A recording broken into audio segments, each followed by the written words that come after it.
Welcome back mga kabayan sa aking YouTube channel at ngayon ay Lunes at papasok na sa trabaho. Dumating na yung katrabaho ko. Tinahol pa ng aso.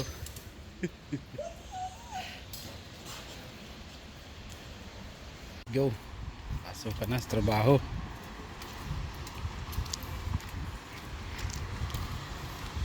Pasok na to sa trabaho ko. Company, kabilang company ng amo ko. Ito yung pangalawang company ng amo ko. Yasuyo.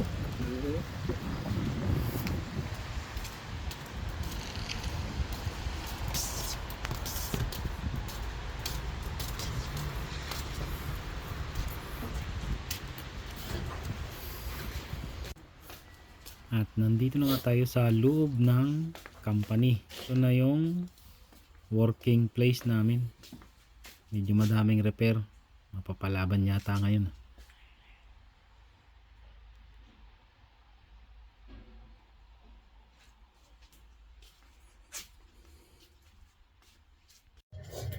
Ito na. Umpisahan ko na magtrabaho. At talagang masasabi ko na maswerte ako sa company na to dahil unang-una hindi naman ako tapos ng college. High school graduate nga lang natapos ko. Muntik pang di makatapos ng high school. At isa pa, mababait talaga yung mga kasamahan namin Koreano dito sa trabaho. Ang kagandahan pa sa trabaho namin dito, bawal ang nakatayo, laging nakaupo. At di lang yan, dalawa lang kaming Pinoy dito. Ang ginagawa namin dito ay check lang namin kung anong sira, tapos papalitan. Tapos pag hindi na tama ang calibration, i-calibrate na namin yan. Ang ginagawa ko na to ay galing na to sa labas. Ito yung mga binili ng customer dito na nasira. Tapos sa amin din ipapagawa. Tapos pagkatapos na namin gawin, katulad yan may sira na ang salamin, yan na yung papalitan. Noong una talagang hirap na hirap akong matutunan ng trabaho dito kasi unang una talagang ang mga kasamahan namin dito mga Koreano halos lahat engineer. Maraming klase ng produkto ang binibenta ng amo ko dito.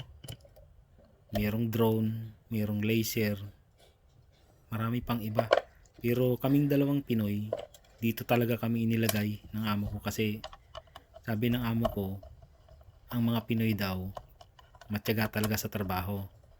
Kasi dito sa trabaho namin, talagang kung mainipin ka, hindi ka talaga tatagal. Katulad ng ibang Koreano, mainipin sila. Hindi sila nagtatagal sa calibration.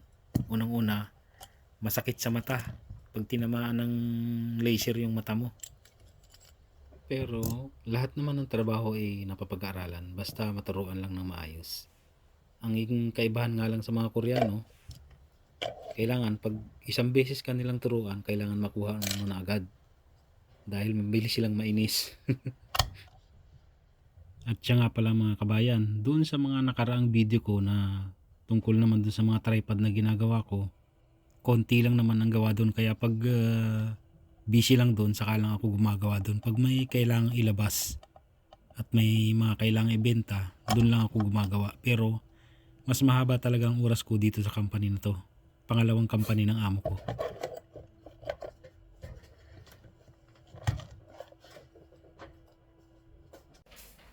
At ganyan yung ginagawa naming calibration. Kailangan mo lang itapat dyan sa mga kulay itim na yan, yung kulay pulang laser na yan. Pag naitapat na yun dyan lahat, tapos. At hindi lang basta itatapat mga kabayan ha. Kailangan talaga yung pipihitin mo yung mga tornilyo ng laser para gumalaw. Kaya talagang medyo komplikado itong trabaho namin ito at talagang mahirap matutunan. At ito na nga mga kabayan ay uumpisahan ko ng mag-calibrate. Seryosohan na to.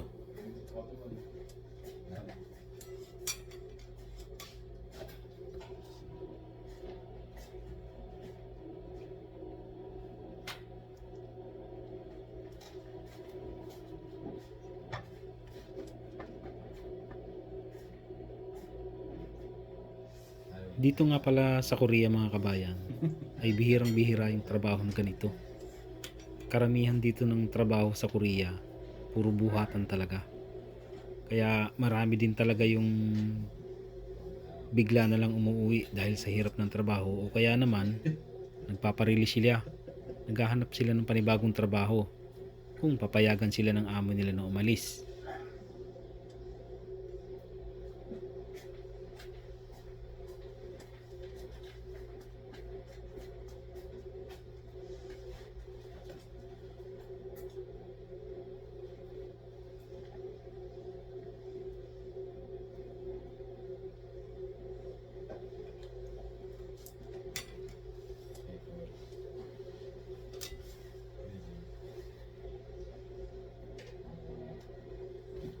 Okay mga kabayan, siseryosohin ko na to.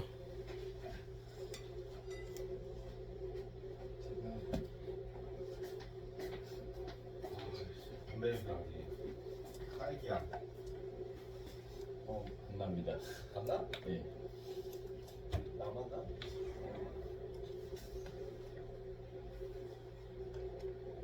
딸기 아니야? 전전에.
Okay mga kabayan, salamat sa panonood. Magkita-kita ulit tayo sa susunod na video.